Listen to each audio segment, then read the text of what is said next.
오늘 우리에게 주신 하나님의 말씀은 아모스 7장 1절부터 9절까지의 말씀입니다.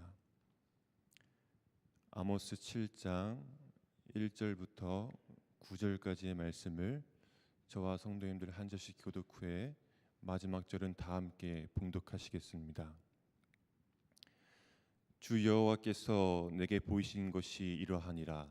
왕이 불을 벤 후 불이 다시 움돋기 시작할 때 주께서 메뚜기를 지으심에 메뚜기가 땅에 풀을 다 먹은지라. 내가 이르되 주 여호와여 청하건대 사하소서. 야곱이 미약하오니 어떻게 서리이까 하매. 여호와께서 이에 대하여 뜻을 돌이키셨으므로 이것이 이루어지지 아니하리라. 여호와께서 말씀하셨느니라. 주 여호와께서 또 내게 보이신 것이 이러하니라. 주 여호와께서 명령하여 불로 징벌하게 하시니 불이 큰 바다를 삼키고 육지까지 먹으려 하는지라. 이에 내가 이르되 주 여호와여 청하건대 그치소서. 야곱이 미약하오니 어떻게 서리이까 하매. 주 여호와께서 이에 대하여 뜻을 돌이켜 주 여호와께서 이르시되 이것도 이루지 아니하리라 하시니라.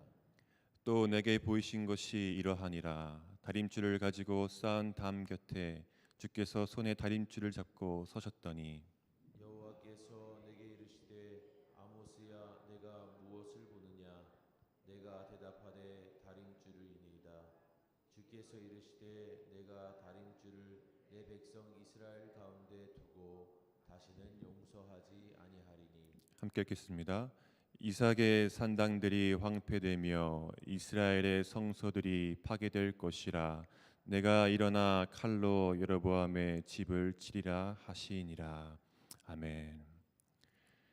오늘도 하나님의 크신 은혜가 이 자리에 나오신 성도님들 삶 가운데 가득하시기를 간절히 축복합니다. 오늘 말씀 7장부터 9장까지에는 5가지 환상이 등장하게 됩니다. 앞서 3장부터 6장은 북이스라엘의 죄를 지적하며 그들이 회개하지 않았기 때문에 하나님께서 심판하실 것이라는 내용을 직설적으로 전하는 내용이었다면 오늘 본문 7장부터 9장까지는 이 5가지 환상을 통해서 북이스라엘이 하나님의 심판을 받아 멸망할 수밖에 없음을 간접적으로 전달하고 있습니다.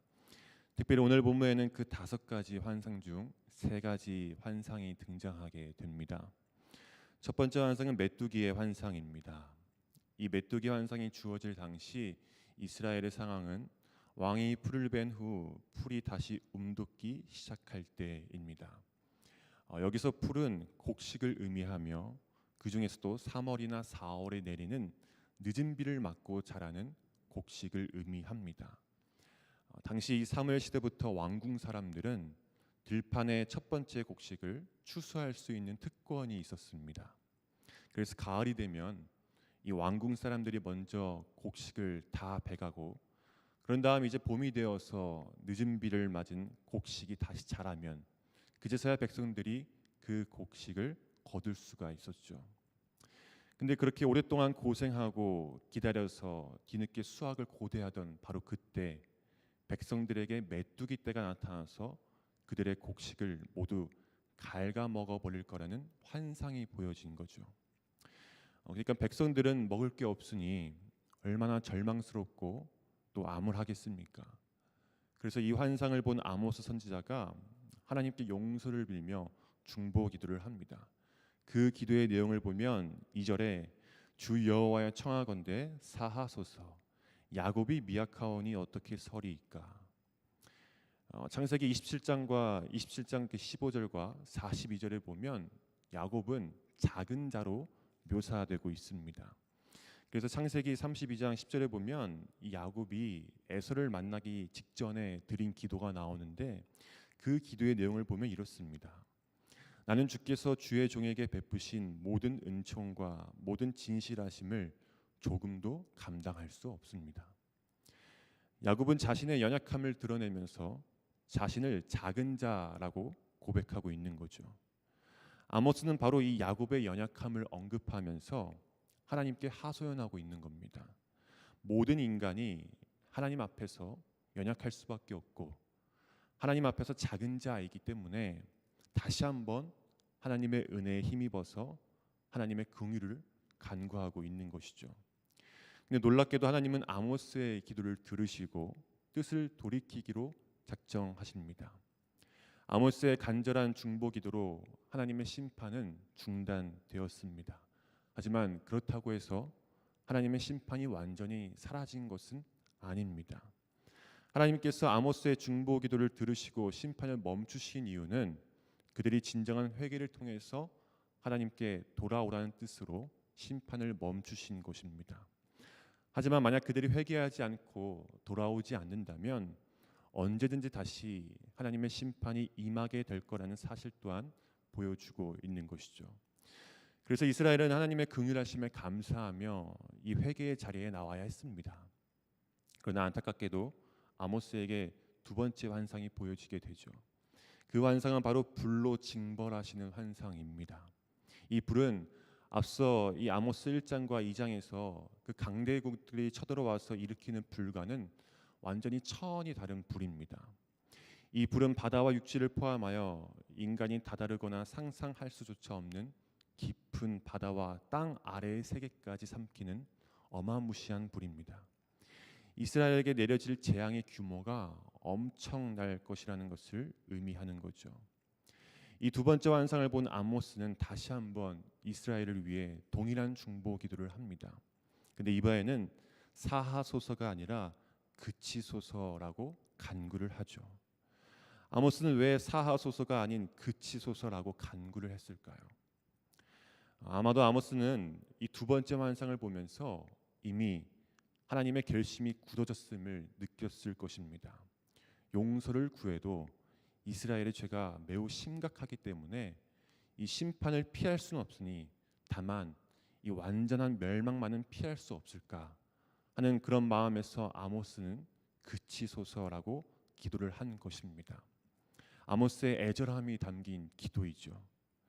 근데 놀랍게도 이번에도 아모스의 그 애절함이 담긴 기도는 긍휼이 많으신 하나님의 마음을 움직였습니다. 그 결과 다시 한번 하나님의 최종적인 심판은 멈추게 되었죠. 다시 한번 말씀드리지만 심판이 사라진 게 아닙니다. 멈춘 겁니다. 그러나 안타깝게도 또다시 아모스에게 세 번째 환상이 보여지게 됩니다. 그 환상은 하나님께서 담 곁에 서서 다림줄로 그 담이 똑바로 서 있는지 측정하고 계신 모습이죠. 이 모습은 집을 짓는 자들이 벽을 쌓아가면서 그 다림줄로 그 벽이 제대로 세워지고 있는지 시시때때로 확인하는 것처럼 하나님께서도 그의 백성들이 그의 나라를 세워갈 때 올바르게 세워가고 있는지를 점검하고 계신다는 것입니다. 그리고 만약 벽이 기울어지거나 잘못 세워지게 되면 집을 짓는 자가 그 벽을 허물어 버리는 것처럼 하나님께서도 그 백성들이 죄악된 국가를 세워나갈 때 그 국가와 백성을 허물어 버리실 것이라는 것을 의미합니다. 그렇게 하나님이 다림줄로 이스라엘의 벽을 재어보니 이미 돌이킬 수 없을 정도로 기울어진 상태였습니다. 아모스도 이 사실을 잘 알고 있었습니다. 이미 하나님의 긍휼을 맛볼 수 없을 정도로 타락했다는 사실을 잘 알고 있었기 때문에 아모스는 하나님의 심판을 멈추어 달라고 기도를 할 수 없었습니다. 결국 이스라엘에 대한 하나님의 심판은 사라지지 않고 하나님의 뜻대로 계획될 것입니다. 그리고 하나님의 심판으로 인하여 이스라엘은 고통과 절망을 당하게 될 것입니다. 그러나 하나님의 심판은 고통과 절망에서 끝나지 않습니다. 하나님은 그 심판을 통해서 다시 이스라엘을 회복하실 것입니다. 8절을 다시 보면 하나님께서 내가 다림줄을 내 백성 이스라엘 가운데 두고 다시는 용서하지 아니하리니라고 말씀하십니다. 여기서 가운데는 가장 중심부를 의미하는 말입니다. 사람 몸으로 보면 뱃속을 의미하죠. 그래서 하나님께서 다림줄을 이스라엘 가운데에 둔다는 것은 그들의 외적인 죄뿐만 아니라 보이지 않는 내적인 모든 생각과 의도까지도 다 파악해서 그 죄를 낱낱이 파헤치시겠다는 말씀입니다. 겉으로 드러나는 죄뿐만 아니라 드러나지 않는 죄까지도 전부 다 심판하시겠다는 것이죠. 이 말은 기울어진 윗부분만 허무는 것이 아니라 겉으로 보기엔 멀쩡해 보여도 이미 중심이 기울어진 보이지 않는 아랫부분까지 전부 다 허물어 버리신다는 겁니다. 벽이 기울어졌으면 전체를 허물고 다시 세워야 됩니다. 그래서 하나님은 이스라엘이 하나님 앞에서 기울어지지 않고 다시 온전히 서기 위해서 그 벽을 완전히 허물고 다시 세우시겠다는 것이죠. 근데 사실 하나님은 그 벽을 다시 세울 필요가 없습니다. 허물고 다시 세워도 또다시 기울 텐데 뭐하러 그 벽을 다시 세웁니까? 근데 8절을 다시 보면 그럼에도 불구하고 하나님께서 그 벽을 다시 세우시려는 이유를 보게 됩니다. 하나님은 이스라엘을 이렇게 부르시죠.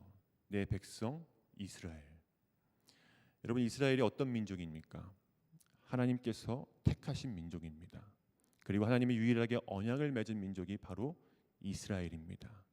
그래서 하나님은 이스라엘이 비록 죄를 지어도 그들에게 계속해서 은혜를 베풀어 주셨습니다. 내가 택한 내 백성이기 때문에 다시 한번 기회를 주고 또 기회를 줬습니다.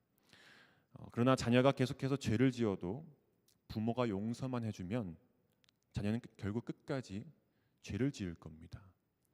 그것은 용서가 많은 부모의 모습이기보다는 무관심한 부모의 모습이겠죠. 하나님은 이스라엘에 대해서 무관심한 분이 아니십니다. 하나님은 이스라엘을 여전히 내 백성이라고 말하십니다. 하나님은 여전히 관심을 가지고 이스라엘을 바라보고 계셨습니다. 하나님은 여전히 관심을 가지고 다림줄로 이스라엘을 재고 계셨습니다.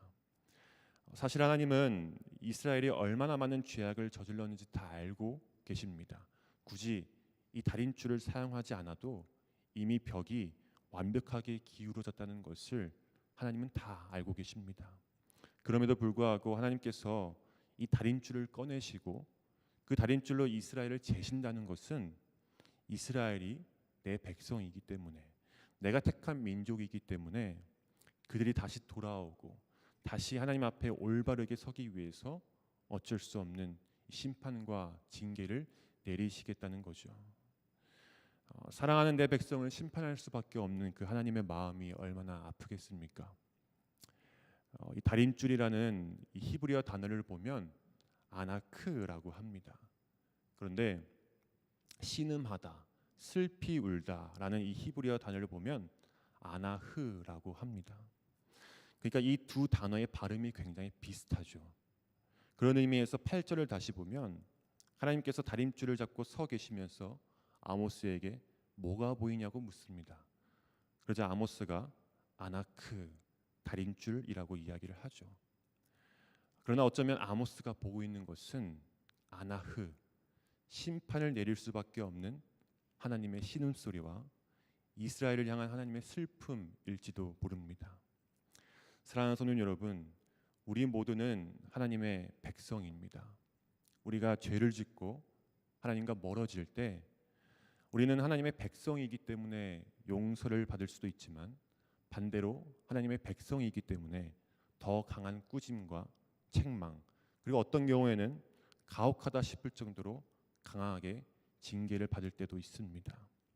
그러나 하나님의 백성인 우리가 잊지 말아야 할 것은 하나님의 그 꾸짐과 책망 그리고 그 심판 뒤에는 우리를 향한 하나님의 신음과 슬픔이 있다는 사실을 잊지 말아야 합니다.